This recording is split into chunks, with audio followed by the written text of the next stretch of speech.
actually here to talk about building our energy and finding the silver lining, reaching beyond. So living and working with COVID-19 pandemic has actually had an impact on all of us, and now we're returning back. And we want to kind of figure out how we're going to manage our energy and start reaching beyond. Next slide.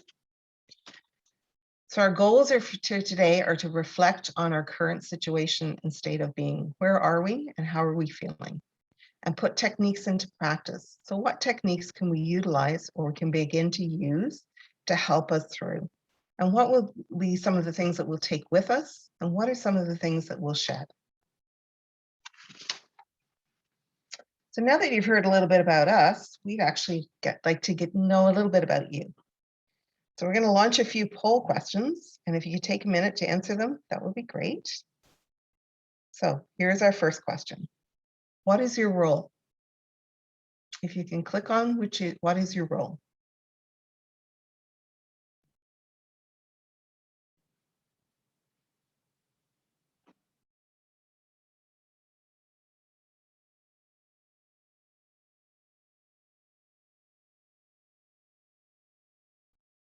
Okay, so about 29% are nursing, 7% are occupational therapists, 25% are social workers, and 7% are PRCs. Let me see what else we have here. 7% are administrative, and 25% are other. Okay. Have you worked or supported older adults with dementia before? And how many years of experience have you been working in the field? If you could take a minute to click on that one.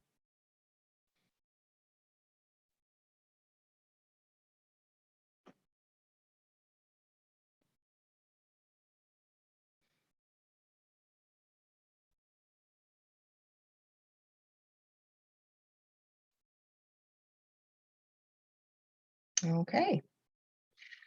So about 14% have up to 5 years, 21% have 6 to 10 years, 11 to 15, 24% have 11 to 15 years, and then 14% have 16 to 20 years. And a good 28%, which is quite a majority here, have 20 plus years experience. It's fantastic. Great, huge amount of knowledge in this platform today. Okay, and our last poll question. How many years of experience do you have working with responsive behaviors? Oops, sorry. Have you attended, sorry, excuse, oh, we've jumped to a question here, I think. All right, have you attended previous webinars in this series? Yes or no?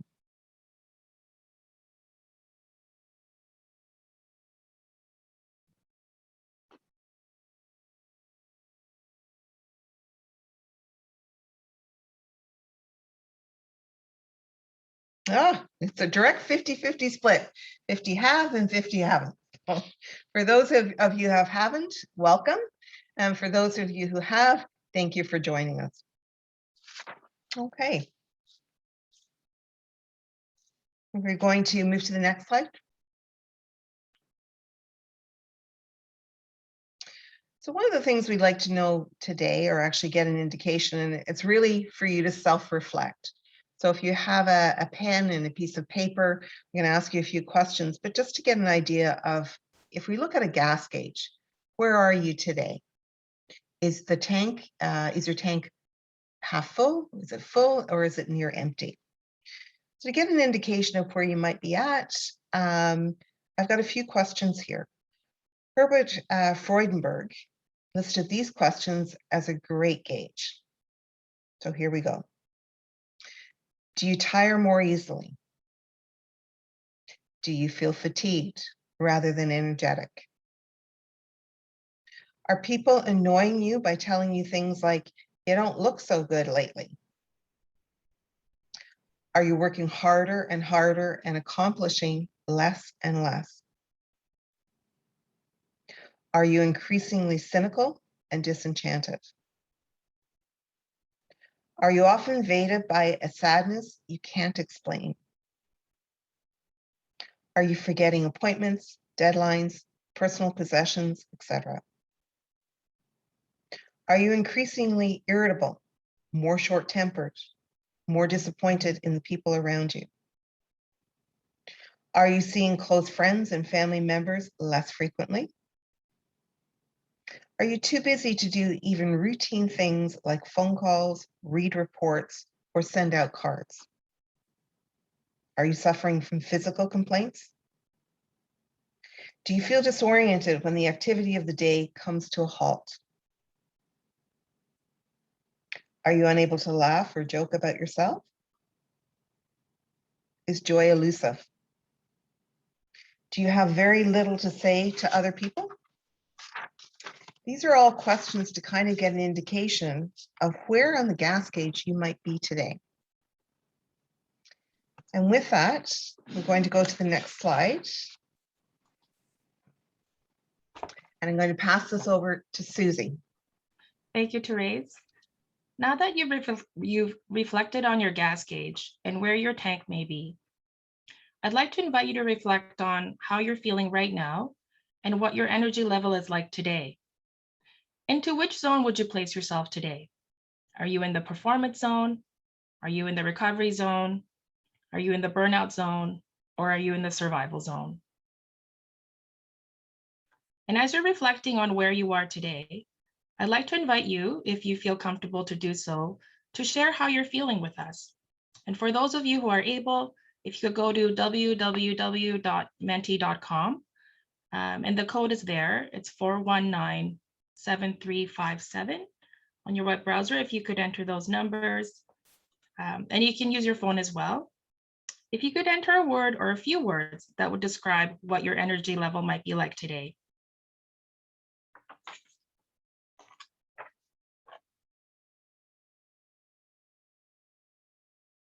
You can feel free to use the chat option as well.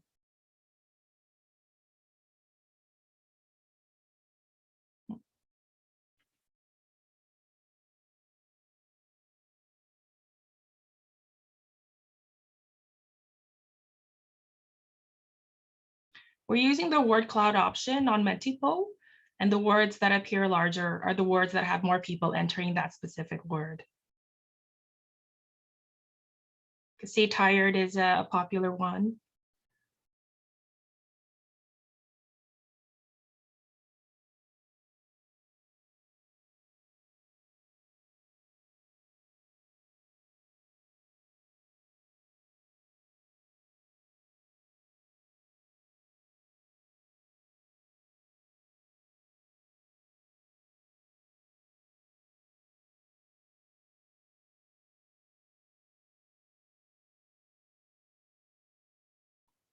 Thank you, everybody, for participating. See tired, but I also see hopeful, positive, optimistic, unmotivated, overwhelmed. Yeah.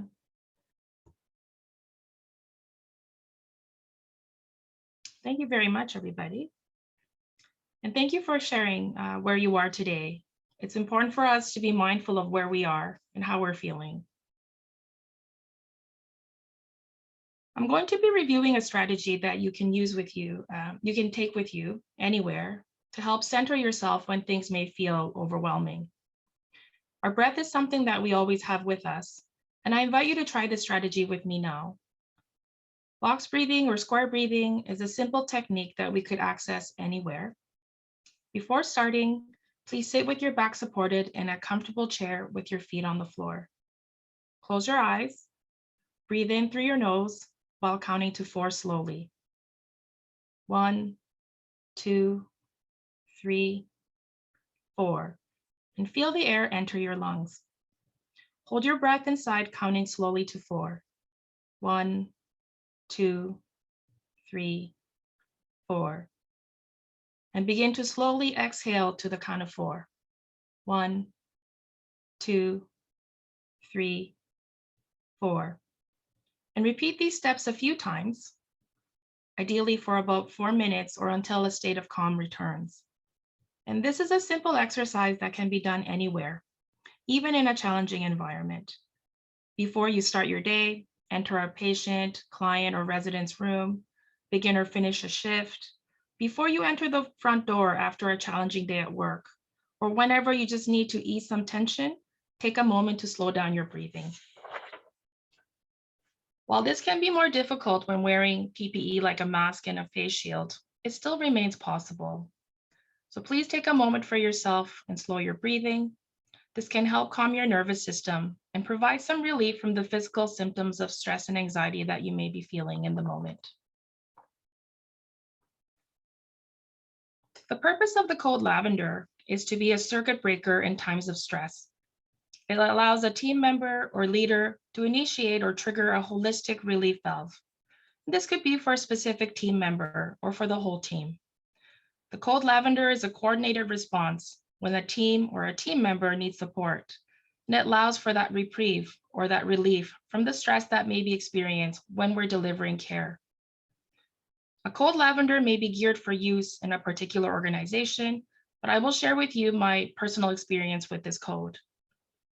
I was fortunate enough to have experienced a code Lavender facilitated by Father Austin at St. Joseph's Health Center in Toronto.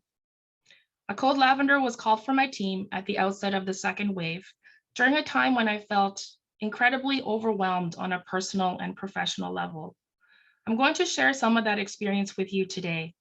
And I want to take a moment to thank Father Austin for his permission for me to share aspects of his code Lavender process with you, but also to thank him for providing that much needed circuit breaker that I needed and helping me reset and refocus.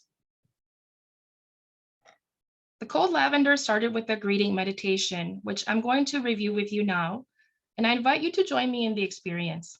The credit again goes to Father Austin. Sit in a comfortable position. Gently get settled in your mindful body. Close your eyes, either fully or half, and take a couple of deep breaths. Breathe in deeply and breathe out deeply. Keep your attention on your breath, the breath that flows into your body and fills you full of life. Now gently go with your breath into your body, to the center, the core of your body, and think about the space between your neck and your abdomen. Now bring your attention to your heart. And if you like, gently bring and place either of your hands or both of your hands on your chest where your heart resides. Continue to focus your mindful attention on your heart, inside of your heart. And now taking your name, gently and lovingly greet yourself in your heart. I'm going to say my name, and you may say your name. Hi, Susie, and stay with yourself in your heart. Now take a moment to greet the entire group. Yes, we are a virtual group, but we are here together. Hello, group, and stay with the group in your heart. Now slowly open your eyes and greet those around you with a smile. The part of the code Lavender that I appreciated immensely was the reflective piece that was embedded in each part of it. The opening greeting meditation set the tone in reconnecting with yourself despite the busyness of work, even in that place of that busyness. On an objective level, reflect on what is seen, what's heard, what's touched. What do you recall having seen and heard? What are some of the things we want to talk about our life today? What have I or we observed? What is everything I or we know about what's going on?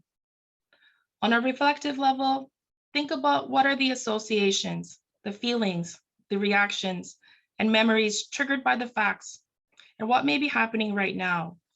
And what associations do I have with this? What emotions and thoughts do I have? What is my gut level reaction? And what are my concerns about this? On an interpretive level, think about what are the implications? What is the significance and meaning from this situation? What have I learned? And what seems to be missing? And what are some of the options open to me? And on a decisional level, think about what is the resolution or the action? What are the future directions? What are my next steps? What have we learned here that we need to carry forward? And what change is needed? Through the code Lavender, like many of us, I know that many of us have been juggling different priorities And I acknowledge the difficulties of working through a pandemic, working in acute care, while juggling the demands of work and a home life with school-age children who were going through their own worries and struggles during the pandemic. But the cold lavender also helped me focus on the positive aspects of this truly challenging time. Due to the busyness of my pre-pandemic life, managing work, going to grad school part-time, juggling the kids' after-school programs, I had lost sight of some important things, like making time to connect with my parents, who I was not able to see or speak to regularly or consistently. And during the pandemic, one thing that has come to light is my need to reconnect with them. And I've been making an effort every day to make a connection, whether by the phone or through FaceTime, to make sure that I check in with them. I've come to the realization the importance of checking in with the people that I love. And this is a learning lesson that I consciously will choose to carry forward with me. When you are feeling overwhelmed, you could practice a grounding exercise. An example of this is the 5, 4, 3, 2, 1 strategy. Before starting this exercise, pay attention to your breathing. And once you find your breath, you could go through the following steps. Acknowledge 5 things you see around you. Could be a pen, a spot on the wall, anything in your surroundings or your environment. Acknowledge 4 things you can touch around you. Could be your hair, could be the floor underneath your feet. And acknowledge 3 things that you can hear. This could be any external sound, even the hum of your computer. And acknowledge 2 things you can smell. Is it the smell of the soap on your hands?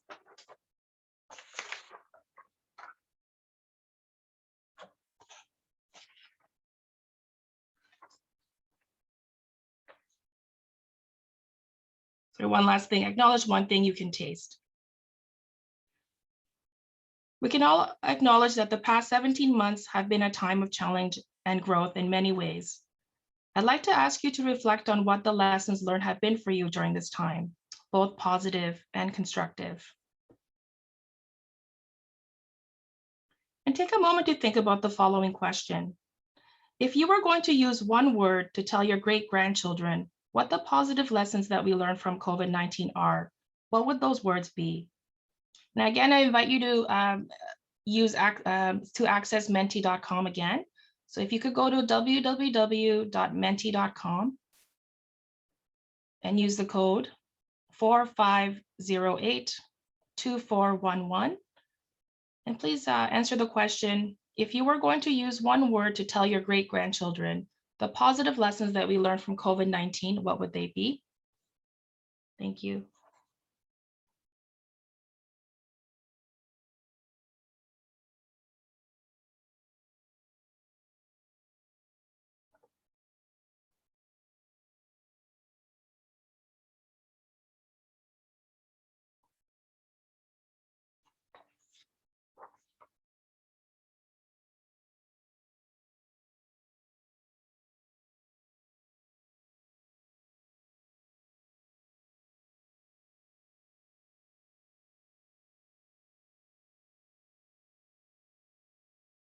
Seeing some wonderful things come up. Acknowledging your own strength, working together, prioritizing family, slowing down, resilience. Connection is highlighted here.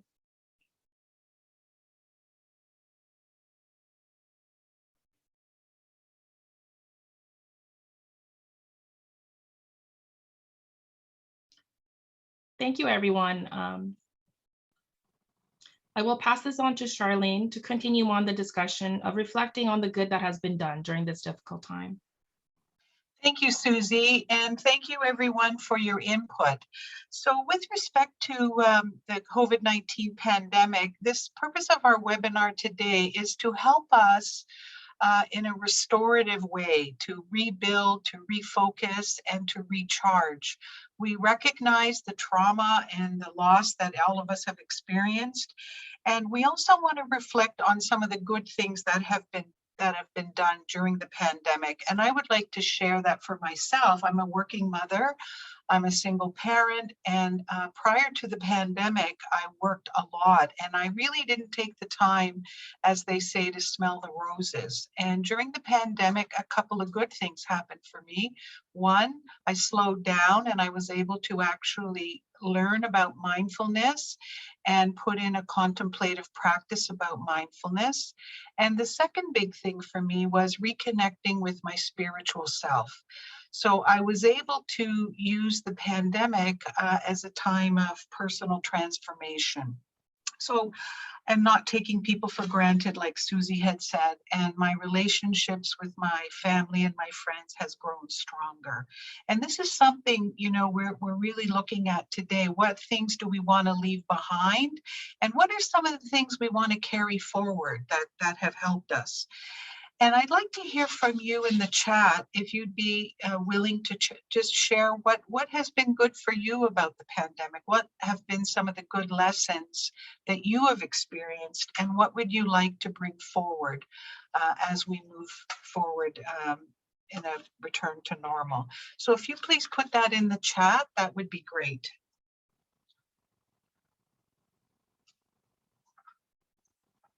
Anything.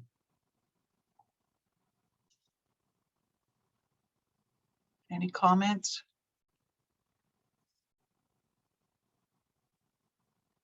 People still showed up. I have prioritized my health. Yes, that is a big one.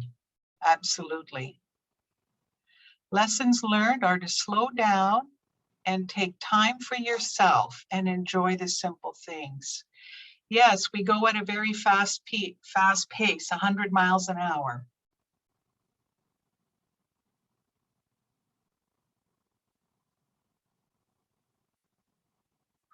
Thank you for sharing that, those comments. Oh, able to pay off debt. Yes, that's actually something that I listened to CP24 in the morning to an economist, and Patty, and she talks about that. So that a lot of people have been able to pay off debt. Extra time with my kids, time off, close connection with the family, being at home together. It's okay to enjoy being at home and being at home with your family. Absolutely.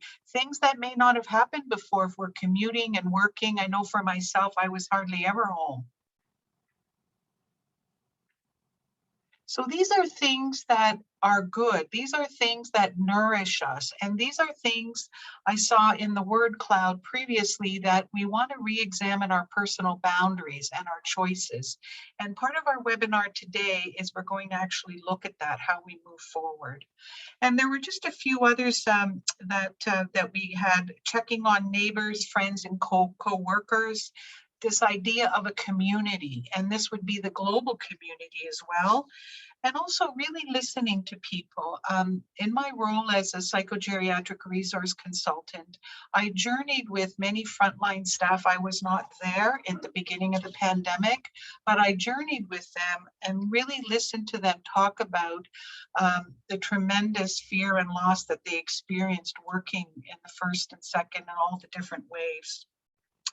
Also, we realize we're not alone, that others do care about us. And for the people that did work frontline, that they really were the family for residents and patients when no one else was able to be there. So these are very profound, good things that have happened. Charlene, I just want to draw your attention. Ruth has put in the chat here. We learned how to do many things together: change a tire, build a deck, take care of our home. So true. Yeah, so an opportunity to be more resourceful, right? And here's another one is, you know, I dye my hair, and I had gray hair for a long time, and that was okay, you know? Yeah, thank you. So it's important that we remember that we really pay attention to that as we move forward into our new world. Okay, great. The next slide is talking about risk tolerance. And this is a big thing, because right now, as we speak in this webinar, you know, we're dealing with back to school, we're dealing with vaccines, we're dealing with passports, we're dealing with all sorts of back to work protocols, back to, engaging with people with a mask, without a mask. And the real big important fact here is to remember that everybody has a different risk tolerance. Each one of us are unique, and each one of us has our own personal set of health circumstances, emotional circumstances, and we need to be really clear about our own risk tolerance. And when we come out from under our mask, our face shield, how do we feel? And I can give you an example of this. I'm returning in person to long-term care in my role as a psychogeriatric resource consultant. And I was at a home that I hadn't been to for a long time. And the staff, we were all very excited to see one another, but they asked me, do you still have that big belly laugh? And I looked at them because, it's been a long time since I've actually had a belly laugh. So I'm not quite comfortable yet laughing with the mask. So how do we communicate and interact? And how do we let ourselves shine even through our eyes? And this idea of resurfacing, re-engaging with people, socializing, whatever is important to you, and giving ourselves permission to celebrate and to feel joy again. Because for a long time, these things were elusive, but at the same time, looking at the uniqueness of all of us. So the next slide, we spoke about this earlier, and this webinar is speaking about our energy. So thank you for your input in the Menti polls. Yeah, where are we at? Are we feeling low energy in the red zone? Are we feeling medium, sort of amber, or are we feeling ready to go? And the thing with this is it fluctuates. It means that, when I ask the staff about how are they doing, and, now that we're in long-term care, the pandemic is under control, but many of the staff continue to report having very low energy because of all of the things that have cumulatively happened. So one of the ways with our webinar today, what we want to talk about is how do we recharge? How do we rebuild our energy? And this is where practices come into place. And Susie has shown us a couple of them, and I want to speak about gratitude. Dr. Robert Emmons, who's a leader in gratitude research, says gratitude is about noticing the good in life and recognizing that this good often comes from outside of ourselves. Gratitude is not about minimizing our own struggle and suffering. Instead, it allows us to make room for more positive emotions so that we can balance our negative experiences. And this is a very powerful way of nourishing yourself. This is a way of reconnecting with the good in life. Even though there are many challenges and obstacles and difficulties, there are still nourishing moments in your day, happy moments in your day. And myself, I have a gratitude journal, and I have done this all through the pandemic, and I continue to do this. And very simple things like, people I'm grateful for, acts of kindness, what gave me joy today, what foods am I grateful for? What brought a smile to my face? What are some of the things I love about my job? And it's really important that we look at gratitude in a positive light, because this will help you feel energized as opposed to depleted. So the next slide here talks about allowing yourself permission. And the next few slides we've taken from the Canadian Mental Health Association Return to Work Toolkit. And it is in the chat and it is in our references. And this is very important because as we all prepare for return to school, return to work, return to school and work, whatever the case may be, each one of us needs to give ourselves permission to practice kindness and contemplative acts of self-compassion daily. This idea of checking in with yourself. How am I doing? Giving yourself the permission to feel anxious, a bit lost, worried, or stressed. Acknowledge that many people are feeling this way and that it's okay to take a moment to just breathe. And that idea, as we've all said earlier in the chat, pausing. Taking that time to pause and reflect will help ground you, as Susie was showing us. And this doesn't mean that you're being inactive. It means that you're getting yourself ready for the next bound, because we cannot just jump in and think that everything's the same. Things have changed. And this is about taking control of how you are doing, because there are many other things you can't control, but you can control your own personal situation and being kind to yourself. This idea of reconnecting with self, many of you have described it in the chat and in the Menti polls. And this, with respect to the work context, it is important, again, this is from the toolkit, it's important that you realize that you also need and deserve a psychologically healthy and safe work environment. By taking care of yourself, you are better able to respond to concerns as they arise. And clear leadership comes from clear expectations for one's own self. So take the time to recognize what would benefit you and some support, and take a break. The benefits of doing this are healthier management, healthier staff, and a work environment that is better able to function.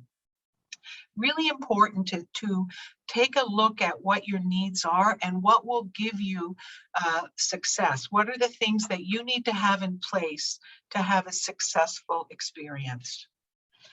And then you can start to look at the next slide, which is reconnecting with others, because we are all in this together, and we all work as part of a team at families, at school, at work. And we want to build a team, because every employee and manager in your organization is a leader in some way. And as you begin the return to work process, acknowledge this by building a team that will help to initiate the process and see it through to completion. Your guidance is irreplaceable, but by seeking out help from internal resources, you will get there quicker, safer, and in creative ways. So each workplace is looking at different ways of managing the anxiety and some of the fear and different things about returning to work. And it's important that everybody be part of those conversations and look at what will be helpful as we move forward. And the next slide talks about reintegrating into the new normal. So what does that actually look like? And again, this is going to be unique based on your circumstances and the different challenges that each one of us has. It's important to build a support network. And for me, I have a team of people that help and support me. And that allows me to do all of the things I do on a daily basis. And it also gives me the vitality and the passion to do it with enthusiasm. Seek out other leaders and learn from their experiences, actions, and innovation. What has worked for them? What may work? Since we're all learning how to navigate this very current moment in history together, there's no shortage of people interested in connecting and learning from each other. How are we doing? What are we doing? If you're feeling isolated, reach out to your support network and form peer groups that can help one another navigate these changes. And the big takeaway here is that this is a fluid process. This is ongoing, and things are going to emerge. And even if you think about how society on an individual level, on a social level, and on a political level, it's fluid, it's changing every day. Communicate intent, not task. Trust in your team that this will lead to success. There may be solutions to problems that you haven't thought about. And by communicating your intent, you provide the freedom of initiative to the people who will help the organization get closer to the finish line. By not micromanaging results, you will instill a sense of trust and respect with the workforce while allowing you to shift focus to emerging concerns. So this idea of reintegrating into the new normal, it's important that everybody feels psychologically and physically safe. And again, that's going to require ongoing discussions and balancing and things like that in each home and each workplace. Very important work. This next slide speaks about how do you get your flow back. And as Susie was sharing earlier, I will also share, there were different times in the pandemic, I definitely lost my flow. I wasn't myself, and I didn't feel What is flow? Flow is an elusive state of absorption in a meaningful challenge, momentary bond where your sense of time, place, and self melts away.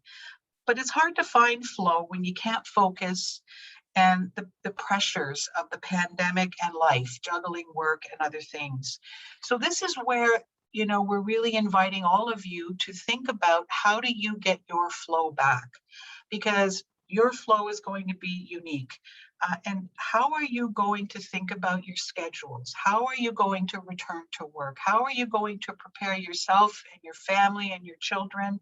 How are you going to look at your schedules and rethink these little things? And the big takeaway that I would really encourage all of you to think about, and I am going to be working on this the next 2 weeks, is how do I build in those micro breaks and activities so that when everything is full force in September, that there are still all of these things that we have gained are not lost, and that those micro breaks and energizers remain. Because these little things matter, and you've all been very clear about that you've gained a lot of strength, and good things have come from that. So the next slide here, we're speaking about where are we going, and our future is bright. You know, it'd be very easy to look in the rearview mirror. We really want to look forward. The purpose of our webinar today is forward thinking. You know, where there's crisis, there's opportunity. And again, there can be a tremendous amount of resiliency and personal transformation in adversity. And we really want to try and build a roadmap forward that's beyond the silver lining. And one way that we can do this is by maintaining our mindfulness, staying present, being very aware of what is happening, what we are feeling in a non-judgmental way, paying attention, not losing sight of that awareness. And this does include looking at what's happening in the outside world, as well as how we're responding. How am I doing? It's almost like taking stock of yourself on a daily basis.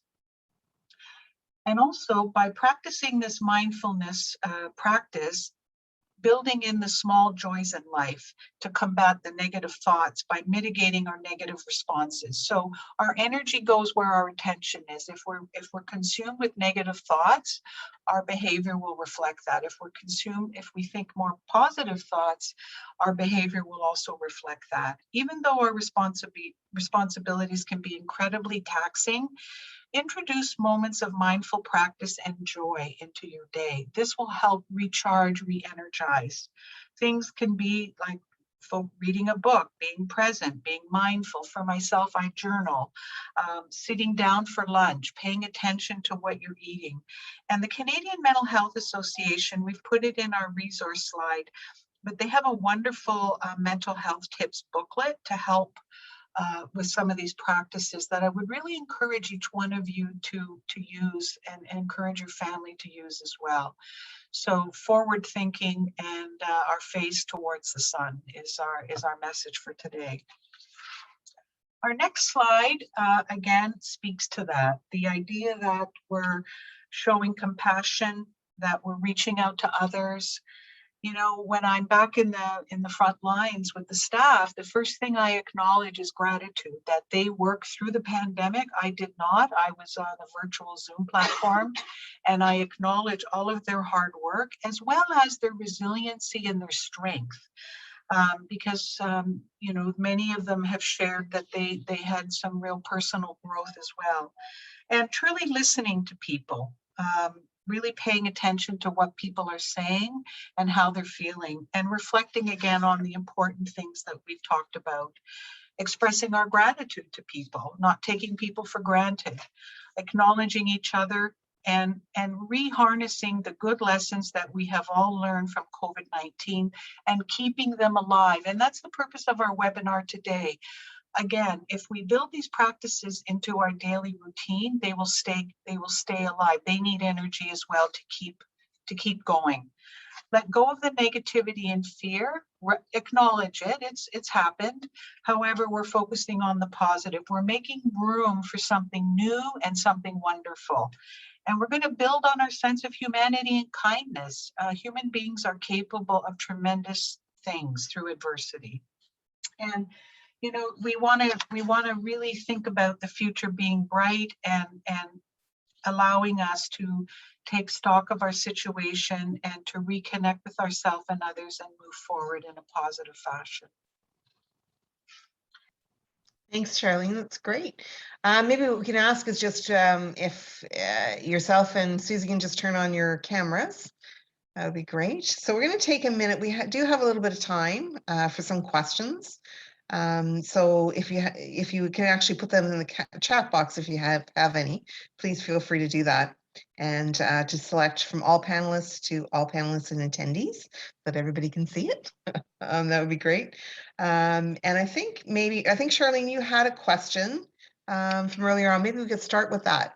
Sure, and I was also thinking comments as well. But one of the questions that someone has asked me is, how do you find time for the micro breaks and the restorative breaks? Yeah. And I think that's a really good question. And I think one of the things, you know, Charlene, you were mentioning about trying to figure out how to fit those micro breaks in. And one of the things that I've started to do, and I have yet to do it, but if I've actually put the, you know, the poles that you walk with, the walking poles, into the back of my car. So I figure what I can do is if I have at least 10 minutes in between, I can take up the poles and I can actually walk with the poles, which is a little bit of kind of for 10 minutes. And that's a little bit of a breather and kind of grounds you a bit more as to what we were talking about before. Susie, do you have any suggestions on something that you might think is a good? Yeah, like for me, I used to spend a lot of my days prior to the pandemic driving outside of the city, looking for things to do. You know, I spent a lot of time commuting with the kids. But what I discovered was there's a lot of green space around me. Actually, I have a park really close to me that I can walk to within 5 minutes. But I had never taken the time to visit it before. So I made if I made it about me, I might have a harder time trying to fit time in for myself. So I made it about my kids, getting them out. So once I prioritized that, we were going for daily walks every day. And the hardest part was actually getting out there. But once you're actually out there, felt really good. Yeah, to refresh. Absolutely. So something that's easy to do that you don't have to drive to is a suggestion. Yeah.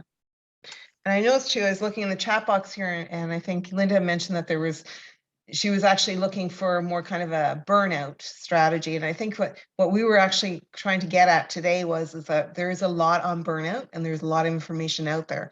But what we're trying to get at today is how can we move forward and what things can actually help us rejuvenate our energy. So hopefully that's actually, you know, for a lot of you, it's actually addressed that issue. But we certainly would, you know, refer you, Linda, if you'd like, to some other sources that actually more in depth for burnout, and we certainly can do that. I'm wondering maybe, Charlene, if we can maybe send her an email just to kind of give her some, give her a resource there. That would be great. Okay, thank you for sharing that, though, Linda. That's a great. Thank you for sharing that with us. Okay, let's see if we got any more. Yeah. There's another question that someone brought up about how do you deal with people who want to continue to rehash the trauma and the difficulties, and you're trying to move forward? So I don't know how everybody feels, but I think that, you know, a big thing would be kind of, you know, I think we've all kind of gone through some traumatic experiences as well through the pandemic, which has probably been, you know, quite hard for a lot of people as well too.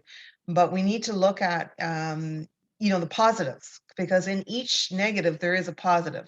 We just have to look a little bit further and a little bit deeper to find out what that is, right? And unfortunately, with the pandemic, I mean, you've identified a lot of positive things that have happened.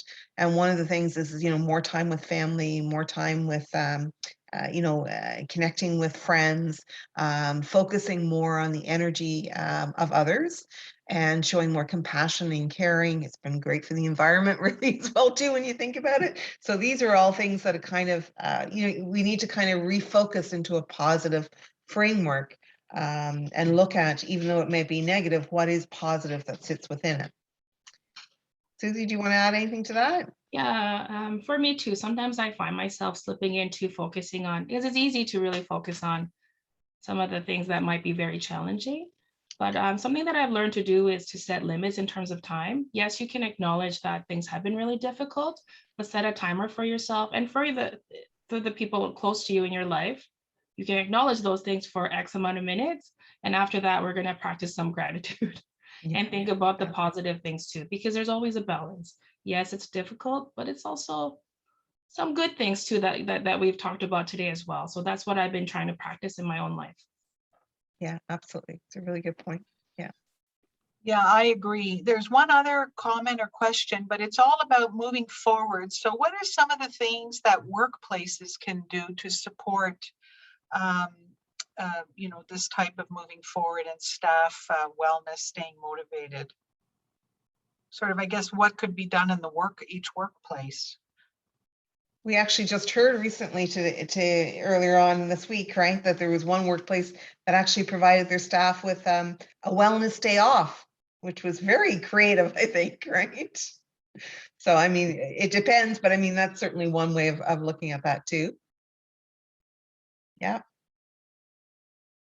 I know things that I would do personally when I was working in the hospital was try to find people to go for walks with during lunchtime, just to making sure that we did get out and do things. So finding some allies with your team members and actually reconnecting as team members and as friends again. It's hard to do when your work is very stressful and there is a lot of it, but making the time to go out there and replenish yourself, that really helped me, at least with the walk. So building something into your day with the people that you work with, the people that you are friends with and you work alongside. Wonderful. So Jane's asked a question here. She said, one of you stated, our energy goes, and she's got in brackets somewhere. Can you kindly complete that statement again?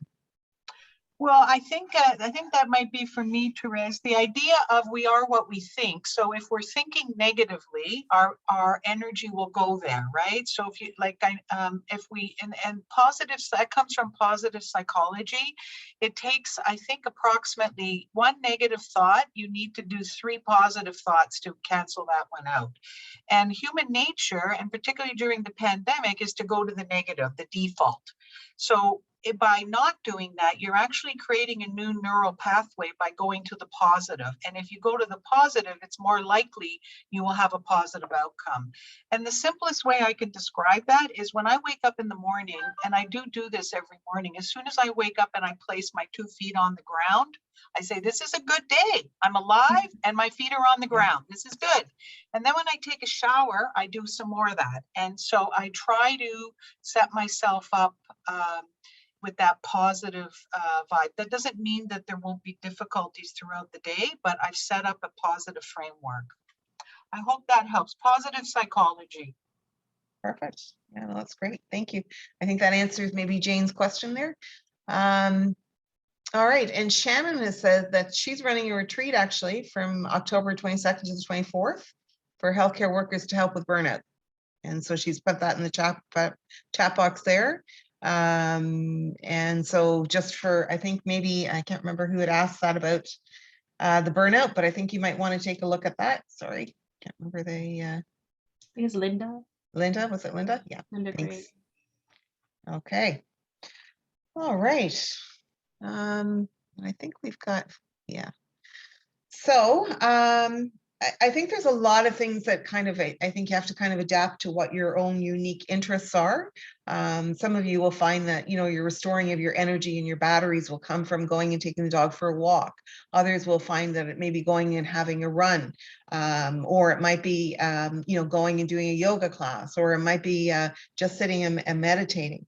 There is, again, in the chat box, you will find in the beginning that CMHA has a whole toolkit, and that toolkit is filled with 15-minute types of exercises that you certainly can use that would help in that framework. So we hope that that will help you there.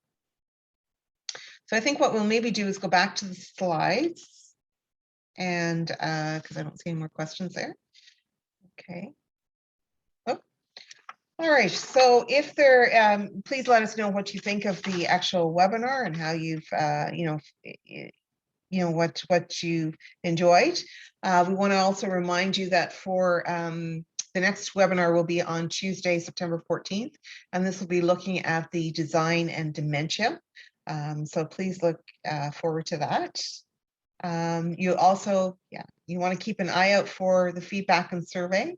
So check your YouTube channel for any archived webinars. Some people would like to, I know there was a question that they wanted to actually listen to the recording later, and certainly you can do that there. And it's also in the chat box there. Okay. Are there any last, oh, thanks so much for everybody for attending here as well too. We really do appreciate that. If there's any last comments from Susie or Charlene, I think we'll bring this webinar to a close.